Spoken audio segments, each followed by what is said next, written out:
بچوں کے لیے سیرپ کی جو بوتلیں ہوتی ہیں ان پہ لکھا ہوا ہوتا ہے شیک ویل بیفور یوز، کہ استعمال کرنے سے پہلے اس کو اچھی طرح ہلا لیجیے. ہلا لیا جائے تو اس کی افادیت بڑھ جاتی ہے. اللہ رب العزت کے ہاں بھی یہی سنت ہے کہ جب کسی بندے کو انعام سے نوازنا ہوتا ہے تو اس سے پہلے اس کو اچھی طرح شیک کرتے ہیں، جھنجھوڑتے ہیں. قرآن مجید میں دلیل فرمایا وَإِذِ ابْتَلَىٰ إِبْرَاهِيمَ رَبُّهُ بِكَلِمَاتٍ فَأَتَمَّهُنَّ، اور یاد کرو اس وقت کو کہ جب ہم نے ابراہیم علیہ السلام کو آزمایا چند باتوں میں، فَأَتَمَّهُنَّ، وہ اس میں 100% کامیاب ہو گئے. قَالَ إِنِّي جَاعِلُكَ لِلنَّاسِ إِمَامًا، فرمایا اے ابراہیم ہم آپ کو انسانوں کا امام بناتے ہیں. تو دیکھا پہلے آزمائش ہوئی، پھر اس کے بعد انعام ملا. چنانچہ ابراہیم علیہ السلام نے جب بیت اللہ کو بنایا تو عام دستور ہے کہ مزدوری کرنے پر مزدور کو اجرت ملتی ہے. تو رب کریم نے بھی فرمایا کہ میرے ابراہیم علیہ السلام آپ نے میرا گھر بنایا ہے، اب آپ مجھ سے مانگیں جو مانگتے ہیں. تو ابراہیم علیہ السلام نے اس وقت دعا مانگی. دعا مانگنے والے ابراہیم خلیل اللہ، آمین کہنے والے اسماعیل ذبیح اللہ، جو عمارت بنائی اس کا نام بیت اللہ، جس کتاب میں واقعہ ذکر ہوا اس کا نام کلام اللہ، ان کے لیے دعا مانگی ان کا نام محمد الرسول اللہ. چنانچہ نبی ابراہیم علیہ السلام نے دعا مانگی، اے اللہ میں آپ سے دنیا کا مال و منال نہیں مانگتا، میں اور کوئی فضل و کمال نہیں مانگتا، تو میرے ابراہیم کیا مانگتے ہو؟ اللہ میں آپ سے وہ نعمت مانگتا ہوں جو آپ کے خزانے میں بھی ایک ہی ہے. میرے ابراہیم علیہ السلام وہ کون سی نعمت؟ اے اللہ میں آپ سے آمنہ کا لال مانگتا ہوں. چنانچہ نبی علیہ السلام نے فرمایا کہ میں اس دنیا میں ابراہیم علیہ السلام کی دعا کی قبولیت بن کر آیا ہوں. تو ابراہیم علیہ السلام نے دعا مانگی، اللہ رب العزت نے نبی علیہ السلام کو بھیج دیا. جب نبی علیہ السلام کی ولادت مبارکہ ہونی تھی تو آپ کے 3 اقربا پر آزمائشیں آئیں. سب سے پہلے دادا پر آزمائش آئی، انعام ملنا تھا نا، تو انعام سے پہلے آزمائش ضروری. دادا ان کا نام شیبہ تھا، والد فوت ہو گئے تھے، تو ان کی والدہ ان کو لے کر مدینہ طیبہ آ گئی تھیں. والدہ کا نام سلمہ تھا، وہ اپنے میکے آ گئی تھیں. شیبہ ان کو اس لیے کہا گیا کہ جب وہ پیدا ہوئے تو ان کے کچھ بال سفید تھے پیدائشی طور پہ، تو بوڑھے کو شیبہ کہتے ہیں، تو ان کا نام شیبہ پڑ گیا. جب والد کی وفات کے بعد مدینہ طیبہ میں وہ رہنے لگے تو بہت ہی غربت کے حالات تھے. جس کا باپ نہیں ہوتا اس کا خیال رکھنے والا کوئی نہیں ہوتا. چنانچہ مکہ مکرمہ کا ایک آدمی مدینہ طیبہ گیا تو اس نے چند نوجوانوں کو تیر اندازی کرتے دیکھا. ان میں سے ایک ایسا تھا کہ جب تیر لگاتا نشانے پہ لگتا، اور وہ بڑے ترنگ میں کہتا، فخر سے کہتا، میرا تیر نشانے پہ لگنا ہے، میں فلاں کی اولاد ہوں. اس نے پوچھا یہ کون ہے؟ بتایا گیا کہ یہ فلاں کی اولاد ہے، اور یتیم ہونے کے بعد یہ اپنی والدہ کے ساتھ رہتا ہے. وہ ان کے چچا مطلب کا دوست تھا وہ آدمی. جب مکہ مکرمہ واپس آیا تو اس نے اپنے دوست کو کہا یہ کیا بات ہوئی بھائی، تمہارا بھتیجا اتنے غربت کے حالات میں رہتا ہے، تم اس کو نہیں سپورٹ کر سکتے؟ تمہیں اتنی بھی حیا شرم نہیں آتی، کہنے کو تم بڑے اشراف میں سے ہو۔ حتیٰ کہ مطلب نے قسم کھا لی کہ جب تک میں اپنے بھتیجے کو اپنے پاس نہیں لے آؤں گا میں چین سے نہیں بیٹھوں گا۔ چنانچہ مطلب مکہ مکرمہ سے مدینہ طیبہ آئے اور بچے کی والدہ سے بات کی۔ والدہ نے اپنے رشتہ داروں سے مشورہ کیا، سب نے کہا بڑا خاندان ہے، وہاں جائے گا، سہولت سے رہے گا، اچھی تعلیم تربیت ہوگی، تم بچے کی اچھائی کی خاطر اس کو بھیج دو۔ تو والدہ نے بھیج دیا۔ تو یہ شیبہ اپنے چچا کے ساتھ واپس مکہ مکرمہ آئے۔ اب چچا سواری پر بیٹھے ہیں اور یہ اٹھتی جوانی بچہ، یہ لڑکا پیچھے بیٹھا ہے۔ جب مکہ مکرمہ میں انٹر ہوئے تو مطلب کو لوگوں نے دیکھا کہ ایک لڑکے کو لے کے آ رہے ہیں، تو وہ سمجھے اپنے لیے کوئی غلام لائے ہیں، خادم لائے ہیں، تو انہوں نے اس بچے کا نام عبد المطلب رکھ دیا۔ یہ غلام نہیں تھا مگر نام پڑ گیا، عبد المطلب پڑ گیا۔ یہ عبد المطلب جب یہاں پلا بڑھا، اس میں معاملہ فہمی اتنی اچھی تھی، اس میں لیڈرشپ کوالٹیز تھیں، اس میں کرائسس مینجمنٹ تھی، یہ اتنا اچھا بنا کہ لوگوں نے اس کو بیت اللہ شریف کا والی بنا دیا، کنجی اس کے حوالے کر دی۔ اب قریش مکہ میں سے بڑی عزت کی بات تھی کہ کسی کے پاس بیت اللہ کی چابی ہوتی۔ چنانچہ انہوں نے یہ نیت کر لی کہ بیت اللہ کے قریب زمزم تھا کنواں جو اب بند ہو گیا تھا، میں اسے ڈھونڈ کر رہوں گا۔ تو یہ کدال لے کر مکہ مکرمہ کی زمین کو کھودتے تھے، وہ نیچے پتھر ہوتے تھے، سارا دن پتھر توڑ توڑ کے تھک جاتے تھے، پانی کا نام و نشان نہیں تھا، لوگ ہنستے تھے۔ انہوں نے منت مان لی کہ میرے 11 بیٹے ہیں اور اگر مجھے زمزم مل گیا تو ان میں سے ایک بچے کو میں اللہ کے نام پہ قربان کر دوں گا۔ اللہ کی شان، ایک وہ دن آیا کہ جب ان کو زمزم مل گیا، چٹان تھی وہ ٹوٹی اور نیچے سے کنواں، تو ابراہیم علیہ السلام کے بیٹے اسماعیل علیہ السلام کی وجہ سے جو کنواں چشمہ برآمد ہوا تھا اس کا پانی دوبارہ آ گیا۔ پانی نکلنے سے اب وہاں لوگوں کے لیے رہنا آسان ہو گیا، چونکہ پہلے تو پانی تھا ہی نہیں۔ اب وہاں بستی بننے لگی، مکہ مکرمہ کا شہر آباد ہونے لگا۔ تو قبیلے کے لوگ بڑے خوش تھے کہ ہم نے جس کو بڑا سمجھا اس نے واقعی بڑا کام کر کے دکھا دیا۔ تو یہ عبد المطلب نبی علیہ السلام کے دادا تھے۔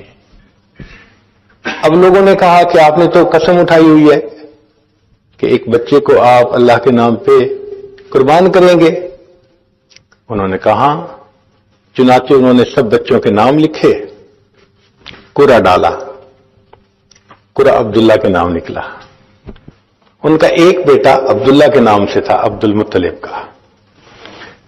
انہوں نے نیت کر لی کہ میں اس بیٹے کو قربان کروں گا۔ لوگوں نے کہا کہ تم ایسا کرو کہ عبداللہ کی بجائے اونٹ قربان کر دو۔ انہوں نے کہا بہت اچھا۔ اب انہوں نے دوبارہ قرہ ڈالا، عبداللہ کو قربان کروں یا 10 اونٹوں کو؟ عبداللہ کا نام نکلا۔ عبداللہ کو قربان کروں یا 20 اونٹوں کو؟ عبداللہ کا نام۔ وہ 10 اونٹ بڑھاتے گئے۔ جب انہوں نے 100 اونٹ قربان کرنے کی نیت کی تو قرہ اونٹوں کے نام نکل آیا۔ چنانچہ انہوں نے عبداللہ کی بجائے 100 اونٹوں کو قربان کر کے اپنی اس نظر کو پورا کر دیا۔ یہ عبداللہ وہ تھے، اتنے خوبصورت تھے کہ جو دیکھتا تھا وہ ان سے محبت کرتا تھا، حتیٰ کہ ان کے والد گرامی نے ان کی شادی کا پروگرام بنایا تو وہ مدینہ طیبہ گئے۔ راستے میں ایک جگہ ٹھہرے تو ایک عورت تھی جس کا نام تھا فاطمہ۔ اس نے عبداللہ کا چہرہ دیکھا تو وہ اپنا دل دے بیٹھی۔ اس نے پیغام بھیجا کہ آپ مجھ سے نکاح کر لیجئے۔ تو عبداللہ نے جواب دیا، حضرت عبداللہ نے جواب دیا کہ وہ تو میرے والد صاحب کا اختیار ہے، جہاں چاہیں گے کر دیں گے۔ اس نے پھر پیغام بھیجا اگر نکاح نہیں کر سکتے تو مجھے اپنے پاس بلا لیں، میں آپ کے ساتھ رہنا چاہتی ہوں، آپ سے ملنا چاہتی ہوں۔ تو حضرت عبداللہ نے جواب دیا، میں کوئی ایسا کام نہیں کر سکتا جس سے کہ میرے خاندان کی عزت پر دھبا لگے۔ اس وقت اسلام نہیں آیا تھا، مگر دستور یہ ہے کہ جن پشتوں سے انبیاء نے پیدا ہونا ہوتا ہے اللہ ان کو پاک دامنی کی زندگی عطا فرماتے ہیں۔ چنانچہ حضرت عبداللہ مدینہ طیبہ آئے، وہاں ایک قبیلہ تھا بنو زہرہ، وہاں کی ایک لڑکی تھی جس کا نام تھا آمنہ، بہت سیرت اور صورت کے اعتبار سے اچھی تھی، اس کا رشتہ پسند کر لیا گیا۔ جس وقت شادی طے ہوئی تھی اس وقت حضرت عبداللہ کی عمر 17 سال سے کچھ اوپر تھی اور آمنہ کی عمر 2 سال چھوٹی تھی۔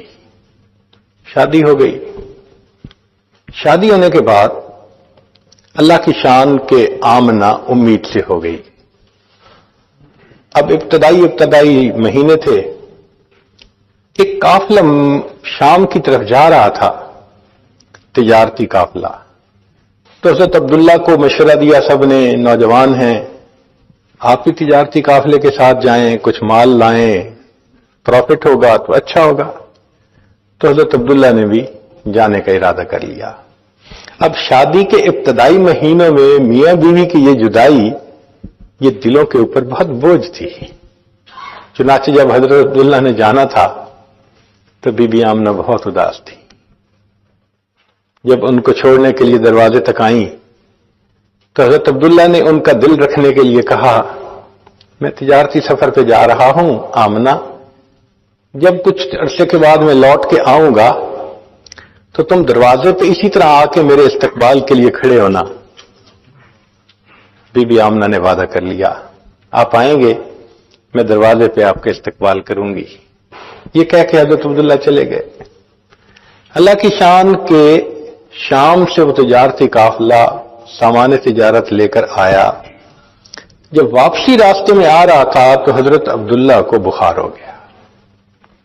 بخار کی وجہ سے طبیعت میں اتنی نقاہت ہو گئی کہ سفر کرنا مشکل۔ مدینہ طیبہ راستے میں پڑتا تھا۔ جب مدینہ طیبہ میں سسرال والوں نے دیکھا کہ بچہ اتنا کمزور ہو گیا تو انہوں نے کہا، بھائی اس حالت میں سفر مناسب نہیں، ان کو ہمارے پاس چھوڑ دو، صحت اچھی ہو گئی تو پھر بعد میں آ جائیں گے۔ چنانچہ تجارتی قافلہ چلا گیا۔ اب جس دن تجارتی قافلہ مکہ مکرمہ میں پہنچا تو مکہ مکرمہ کے ہر گھر کے اندر خوشیاں منائی جا رہی تھی۔ عورتوں نے اپنے گھر صاف کیے تھے، بچوں کو نہلایا تھا، خود اچھے کپڑے پہنے تھے کہ اپنے خاوندوں کا وہ استقبال کریں گے۔ بی بی آمنہ بھی اسی طرح صاف کپڑے پہنے، خوشبو لگائی، دروازے کے قریب آ کر کھڑی ہو گئیں۔ وہ اس انتظار میں تھی کہ میرے میاں آئیں گے، مگر قافلے میں آنے والے سب لوگ اپنے اپنے گھروں کو چلے گئے۔ بی بی آمنہ کو بتایا گیا کہ آپ کے خاوند نہیں آئے۔ اس وقت ان کی عمر 16 سال تھی اور حضرت عبداللہ کی عمر 18 سال تھی۔ اب اس ینگ ایج میں ایک بچی کی شادی ہو گئی اور وہ امید سے ہے اور خاوند نہیں پہنچا تو دل پہ بہت صدمہ ہوا۔ چنانچہ اسی وقت کچھ رشتہ دار مکہ مکرمہ مدینہ طیبہ گئے کہ ہم حضرت عبداللہ کو لے کر آتے ہیں۔ اللہ کی شان کے وہاں پہنچے، حضرت عبداللہ اللہ کو پیارے ہو گئے تھے۔ اب جب یہ خبر پہنچی تو بی بی آمنہ کے لیے یہ بہت بڑا صدمہ تھا۔ تو نبی علیہ السلام کی تشریف آوری سے پہلے 3 اقرباء کے اوپر امتحان آیا، ایک شیبہ عبد المطلب کے اوپر، ایک ان کے بیٹے عبداللہ کے اوپر، اور ایک ان کی جو بہو بنی بی بی آمنہ ان کے اوپر امتحان آیا۔ نبی اسلام کی ولادت سے پہلے آپ کے والد ماجد دنیا سے چلے گئے تھے۔ بی بی آمنہ کے اوپر کیا صدمہ تھا، ذرا اس کا اندازہ لگائیے کہ 16 سال کی عمر اور امید سے بھی ہو اور خاوند دنیا سے چلا جائے تو لگتا ہے کہ دنیا تو تاریک ہو گئی۔ مگر بی بی آمنہ نے بڑے صبر سے اس صدمے کو برداشت کیا۔ بی بی آمنہ فرماتی ہیں کہ جن دنوں میں حاملہ تھی میں کچھ عجیب باتیں دیکھتی تھی۔ جب میں زمزم بھرنے کے لیے گھر سے چلتی، راستے میں اگر کوئی درخت ہوتا تو وہ جھکتا تھا، اس کی ٹہنیاں جھکتی تھیں۔ میں نہیں سمجھتی تھی کہ یہ کیا ہے۔ جب میں زمزم بھرنے کے لیے کنویں کے قریب جاتی تو زمزم کا پانی اوپر بالکل سطح کے قریب آ جاتا تھا۔ میں آسانی سے زمزم بھرتی تھی۔ میرے ساتھ والی لڑکیاں وہ مجھے کھڑا رکھتی تھیں کہ آمنہ تم چلی جاؤ گی، پانی نیچے ہو جائے گا، ذرا کھڑی رہو، ہم آسانی سے پانی بھر لیں۔ تو میں یہ برکتیں دیکھتی تھی اور میں دل میں سوچتی تھی کہ شاید جو ہونے والا بچہ ہے یہ اس کی کوئی برکت ہو۔ مگر مجھے جو حمل کے 9 مہینے تھے نہ تکلیف ہوئی، نہ سر درد ہوئی، نہ کوئی اور ایسی چیز محسوس ہوئی۔ میں نے بہت سہولت سے وہ وقت گزار لیا، حتیٰ کہ ایک ایسا وقت آیا کہ جب آسمان پر سرخ ستارہ طلوع ہو گیا۔ تورات کے اندر نبی علیہ السلام کی ولادت مبارکہ کے بارے میں یہ نشانی تھی کہ جب وہ ہستی دنیا میں پیدا ہوگی تو آسمان پہ ایک سرخ ستارہ چمکے گا۔ جب سرخ ستارہ چمکا تو اس وقت جو یہودی تھے مدینہ طیبہ کے قریب، وہ سب تلاش میں لگ گئے کہ کس کے ہاں بچے کی ولادت قریب ہے۔ مدینہ طیبہ میں پتہ کیا تو کسی کے ہاں ولادت قریب نہیں تھی، عورتیں حاملہ تھیں، مگر ابھی ان کو کئی مہینے چاہیے تھے۔ پھر انہوں نے سوچا اچھا مکہ مکرمہ میں پتہ کرواؤ۔ جب مکہ مکرمہ میں پتہ کیا تو پتہ چلا کہ حضرت عبداللہ کی بیوی حاملہ ہے اور اس وقت اس کی ولادت کے ایام بھی قریب ہیں۔ تو حیران تھے کہ یہ کیسے خوشخبری پوری ہوگی۔ اللہ کی شان، نبی علیہ الصلوۃ والسلام کی جس رات ولادت ہونی تھی، آپ فرماتے ہیں کہ ہمارے گھر میں اس وقت تیل کا چراغ نہیں تھا، گھر میں اندھیرا تھا۔ اللہ اکبر کبیرہ، غربت کا یہ عالم تھا کہ چراغ جلانے کے لیے تیل نہیں تھا، اندھیرا ہی اندھیرا تھا پورے گھر میں۔ مگر اللہ کی شان کہ رات کو سحری کا وقت تھا کہ جب نبی علیہ الصلوۃ والسلام کی ولادت مبارکہ ہوئی، مگر اس رات کسریٰ کے محل کے 14 کنگرے گر گئے۔ فارس کا ایک آتش کدا تھا جس میں 1000 سال سے آگ جل رہی تھی، وہ آگ اچانک بجھ گئی۔ دریائے سارا کا پانی ختم ہو گیا، خشک ہو گیا۔ کسریٰ نے خواب میں دیکھا کہ اس کے گھوڑے ہیں اور عربی اونٹ ان گھوڑوں کو جزیرہ عرب سے باہر نکال رہے ہیں۔ تو اس نے لوگوں سے پوچھا کہ کیا؟ بتایا گیا کہ کوئی بچہ پیدا ہوگا جو تخت و تاج چھینے گا۔ اس کو بڑی فکر ہوئی۔ انہوں نے کہا نہیں، وہ جو تمہارے 14 کنگرے گرے تو 14 پشتیں جب گزریں گی پھر جا کے وہ آئے گا۔ اس کو تسلی ہو گئی، اور اس کو یہ نہیں پتا تھا کہ آنے والے وقت میں ایک کے بعد دوسرا جو تاج پہنتا گیا وہ تھوڑے دن بعد مرتا گیا، اور صحابہ کے زمانے میں وہ 14 باتیں پوری ہو گئیں اور اللہ نے صحابہ کے ہاتھ پہ کسریٰ کو فتح کروا دیا۔ اب اس میں کیا حکمت تھی کہ آسمان کے ستارے جھک گئے جب نبی علیہ السلام کی ولادت کا وقت قریب تھا؟ ایک پیغام دینا تھا، زمین والو، آسمان کے مخلوق بھی ان کے سامنے جھک رہی ہے، اب تم بھی ان کے سامنے جھکو گے تو تمہیں انسانیت کا سب سے اعلیٰ مقام نصیب ہوگا۔ بتایا گیا کہ آسمان کے ستارے ان کے سامنے جھکے، جو دنیا میں ان کی شاگردی کا مقام اختیار کریں گے اللہ ان کو زمین کا ستارہ بنا دیں گے۔ نبی اسلام نے فرمایا اصحابک النجوم بأیہم اقتدیتم اہتدیتم۔ پیغام تھا اپنے آپ کو بلند و بالا سمجھنے والوں، قدموں میں ان کے آ کر بیٹھو گے تو تمہیں اللہ رب العزت سرداری عطا فرمائیں گے۔ نبی اسلام دعا مانگتے تھے، اللہم احینی مسکینا وامتنی مسکینا واحشرنی فی زمرۃ المساکین۔ اے اللہ مجھے مسکین زندہ رکھنا۔ مسکین کہتے ہیں جس کے پاس کچھ نہ ہو، مال و متاع نہ ہو جس کے پاس، وہ مسکین کہلاتا۔ اے اللہ مجھے مسکنت کی زندگی عطا فرما،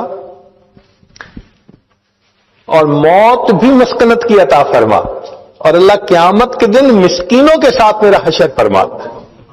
اللہ اکبر۔ جن کے پاس ظاہری مال پیسہ نہیں ہوتا، ان کے لیے کتنی بڑی خوشخبری ہے کہ اللہ کے حبیب صلی اللہ علیہ وسلم نے ان کے ساتھ حشر میں اکٹھا ہونے کی دعا فرمائی ہوئی ہے۔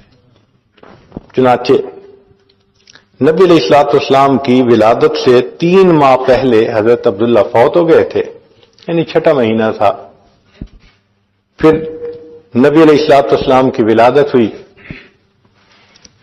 جب حضرت عبداللہ نے دیکھا تو بی بی آمنہ نے بتایا کہ بچہ پیدا ہوا ہے، اور جب ہم نے اس کو لٹایا تو یہ الٹا ہو گیا تھا، یعنی حقیقت میں نبی علیہ السلام نے اپنی ولادت کے بعد فوراً سجدہ کیا تھا اپنے رب کے سامنے۔ تو حضرت عبد المطلب کہنے لگے کہ اچھا میں اس کو ابھی لے کے جاتا ہوں بیت اللہ میں برکت حاصل کرنے کے لیے۔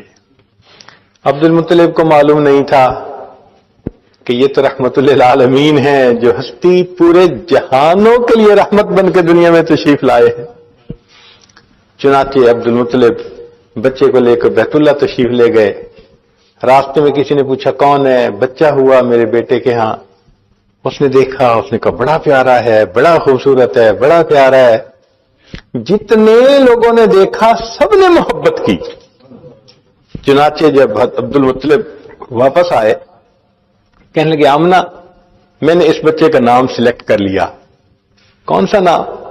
جس نے دیکھا اسی نے تعریف کی، لہذا میں اس بچے کا نام محمد رکھوں گا۔